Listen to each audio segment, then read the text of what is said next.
السلام عليكم. الحقيقة الفيديو ده مش طالع اتكلم فيه على نادي الزمالك خالص، ولا طالع اتكلم فيه على اي حاجة داخل نادي الزمالك، ولا على اي ماتش، ولا حتى نجيب سيرة الزمالك في حاجة مفيدة الفيديو ده. لكن الصراحة الواحد طالع، او انا طالع يعني بسبب اللي انا شفت حاجة ضايقتني جدا جدا جدا. حاجة اساسا هي ملهاش علاقة بالرياضة، ملهاش علاقة بالكورة بشكل عام بقى. ف ومش عارف ليه هي بتحصل، ومش عارف ليه الوقت ده بالتحديد اللي الناس تطلع تتكلم فيه. طيب، هو من ساعة ماتش شباب بلوزداد، أو من ساعة ما الزمالك صعد نهائي الكونفدرالية، لقيت ناس كتير جدا جدا أهلاوية. اللي خلاني أطلع أتكلم النهاردة، يعني لقيت ناس كتير جدا جدا أهلاوية منزلين صور لشاب زملكاوي في المدرج وهو لابس تيشيرت الوايت نايتس. وبيتكلموا، مفروض هما بيناشدوا وزارة الداخلية إن الشاب دوت من جمعية غير شرعية، زي ما أما الوزارة نزلت لما اتقبض على سيد تاني يعني بعد ما خرج. فكانوا كاتبين طبعا اللي هو في جمعية غير شرعية، فنفس الناس دي داخلة تتكلم إن الراجل ده تبع الجمعية ومش ممسوك، والناس أهلاوية لما بيجوا يحيوا الالتراس اهلاوي بممسوكين، والحريه للجماهير الاهلي. اولا ربنا يفك كرب كل الناس يا رب، اذا كان اهلاويه زملكاويه او غيرهم حتى. بس الحقيقه هنا انت دلوقتي كشخص عملت بوست زي ده، او انت ناشر حاجه زي كده. طب الراجل ده لو اتاذى انت استفدت ايه؟ يعني ايه الاستفادة من اللي انت بتعمله ده؟ هل انت كده بتعرف الحكومة، او بتعرف الوزارة، او بتعرف الداخلية ان في ناس لسه بره فقبضوا عليهم، ولا انت عايز الناس اللي جوه تخرج، ولا انت عايز ايه؟ ما انا مش ما فهمتش. انا ما فهمتش. لما نزل الخبر على وزارة الداخلية ان سيد اتقبض عليه تاني، دخلت بشوف التعليقات او بشوف الكومنتات عادي، بشوف ردود الناس يعني عاملة ازاي على الموضوع. لقيت ان في ناس كتير كاهلاويه برضو داخلين معلقين ان لسه في باقي الناس دي بره، والناس دي تبع الجمعيه غير الشرعيه، ومش عارف ايه، والوايت نايت شغال زي ما هو، والجروب موجود. طب انت برضه هتستفاد ايه؟ ما هو النقطه هنا اللي انا مش عارف انت هتستفاد ايه. يعني انا حاولت اجيبها يمين وشمال، انا ما لقيتلهاش استفاده. هل لما انت هتعمل كده الناس الاهلاويه هيخرجوا؟ معرفش. طب اشمعنى التوقيت ده اللي انت طالع بتتكلم فيه؟ في الاول وفي الاخر احنا كلنا واحد. في الاول وفي الاخر كلنا اصحاب وكلنا اخوات. انت اهلاوي وانا زملكاوي. انا عندنا زمالك اهلاويه كتير، بنقعد نحفل على بعض في كل ماتش بيحصل مثلا، او الاهلي بيخسر او الزمالك بيخسر او ده بيكسب بطوله او ده بيخسر بطوله، بنقعد نحفل على بعض. بس اخر الليل بنعمل ايه؟ بنتجمع كلنا وننزل نقعد على القهوه، ونقعد نهزر ونضحك ونتكلم في الكورة، ونتكلم ونلعب بلاي ستيشن مع بعض ونروح نلعب كورة. هتلاقي حد 100% حد من طرفك، من عيلتك، من صاحبك، أخوك، قريبك، جارك، يا إما هتلاقيه زملكاوي يا إما هتلاقيه أهلاوي. إن هي كده. هي دي حاجة اسمها رياضة، حاجة اسمها كورة، حاجة اسمها لعبة. لعبة لعبة. عارف يعني إيه لعبة؟ يعني تخيل أنت هتأذي بني آدم لمجرد لعبة. رأيك انت، ده رأيك في حاجة زي كده، قول رأيك، ما عنديش اي مشكلة. بس ليه تجيب صورة الشخص ده وتحطه؟ طب الشخص ده لو اتأذى انت هتستفاد ايه برضه؟ ما انا مش لاقي لها اجابة. طب ما تحط بقى نفسك مكانه، يعني انت حط نفسك إن الشخص مش عايز اقول راجل، لان انا بالنسبة لي ده انت كده مش راجل. ال ال مش حتى مش عارف اوصفه بصفة تانية يعني، غير اللي هو عيل صغير. حط نفسك انت مكانه.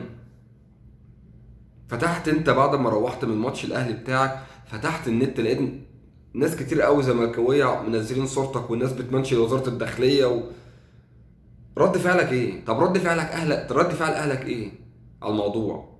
طب انت لو حصل لك مشكله، مين اللي هيتضرر؟ هل انت فاكر ان انت بتضر الشخص ده لوحده؟ انت بتضره هو وامه وابوه واخواته وقرايبه وعيلته. واصحابه، بتضر ناس كتير جدا لمجرد ان انت طالع انسان تافه، طالع بتتكلم بتقول اصل انا عايز الحريه للجماهير الاهلي.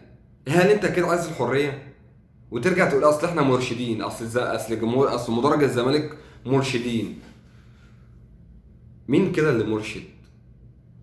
يعني مين فينا كده اللي مرشد، انا ولا انت؟ من ساعه ما سيد خرج، او من ساعه ما اول مره يعني لما اتعرف ان سيد خارج، انا لقيت الاهلاويه هم اللي بيكتبوا ان مصطفى الدالي وشيكا خاينين والسيد هو اللي على مبدأه، وهو اللي مش عارف مين باع مين ومين خان مين. يا عم انت مالك؟ انت راجل اهلاوي، انت مالك؟ سيبني انا كزملكاوي حضرت ده وحضرت ده وشفت ده مع ده وشفت ده مع ده، اطلع انا اتكلم واقول كده. سيبني انا اللي اطلع اتكلم واقول كده. لكن انت ايه اللي انت استفدت في ايه؟ طيب يا عم معاك ان دالي ماشي، يا عم مصطفى دالي هو اللي خان سيد مشاغب. هل انت فاكر ان اساسا سيد خارج هو دماغه في الكوره، او دماغه في الزمالك، او دماغه في الجروب، او دماغه في اي حاجه؟ راجل عدى من او مر على عدى من سنينه، او او مش بيقولوها ازاي، ضاع من عمره 11 سنه. شاب ابنه اتربى، او ابنه كبر، او ولاده كبروا وهم ما شافوش ابوهم، ما حضرهمش، ما عاشوش طفوله مع ابوهم. طلع عايز يعوض ولاده، وعايز يعوض اسرته اللي تعبت معاه، اللي ابوه مات بحسرته وامه تعبت. الدقيقه صعبه، الدقيقه صعبه، الدقيقه صعبه. ما تفتكرش ان الموضوع سهل. فانت ليه تبقى سبب في اذيه بني ادم؟ ده لما السيد اتقبض عليه تاني بسبب الاحتفالات اللي حصلت عند البيت عنده، قلت اخش اشوف ردود الافعال على الموضوع ده لما الوزاره نزلت يعني. لقيت ناس كتير جدا اهلاويه برضه بيجيبوا سيره الناس اللي في مدرج نادي الزمالك دلوقتي، ولسه ناس بره تبع الجمعيه غير شرعيه موجودين، وناس مش عارف مين. طب ده اسمه ايه؟ انت استفدت ايه؟ انا لحد دلوقتي مش لاقي استفاده. مش هي دي الكوره، مش هي دي الرياضه، مش هي دي الرياضه. نفس الشخص اللي انت منزل صورته ده، يمكن تصادف ان انت وهو تقعدوا على قهوه مع بعض تشجعوا منتخب مصر وهو بيلعب في كاس العالم اللي جاي. استفدت انت ايه؟ طب ده لو اخوك، ابوك، حد من قرايبك، هل كنت هتنزل حاجه زي كده؟ بلاش نخلي الكوره يا جماعه، بلاش نخلي الكوره او الرياضه تخلي في بينا تعصب. شجع النادي بتاعك زي ما انت عايز، وحب ناديك زي ما انت عايز، وقول اللي انت عايزه، وبنحفل على بعض في مكسب او في خساره او في تيفو او في اي في بطوله. حفل زي ما انت عايز، لكن ما تبقى السبب في اذيه بني ادم حتى في حياتك العاديه.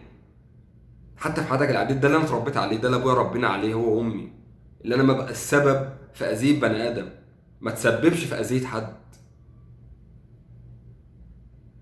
ما تسببش في الاذيه. كلنا بنعرف نأذي الناس، وكلنا بنعرف نعمل حاجات كتير، بس كل واحد بيعمل باصله، بيعمل بتربيته. كل واحد بيعمل باصله، بيعمل بتربيته. هل انت كده؟ هل انت كده شخص مقصل؟ لا. هل انت كده من وجهة نظري انا، هل انت كده انت مش راجل اصلا؟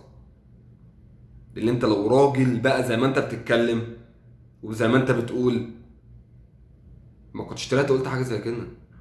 ما كنتش تبقى سبب في اذيه بني ادم.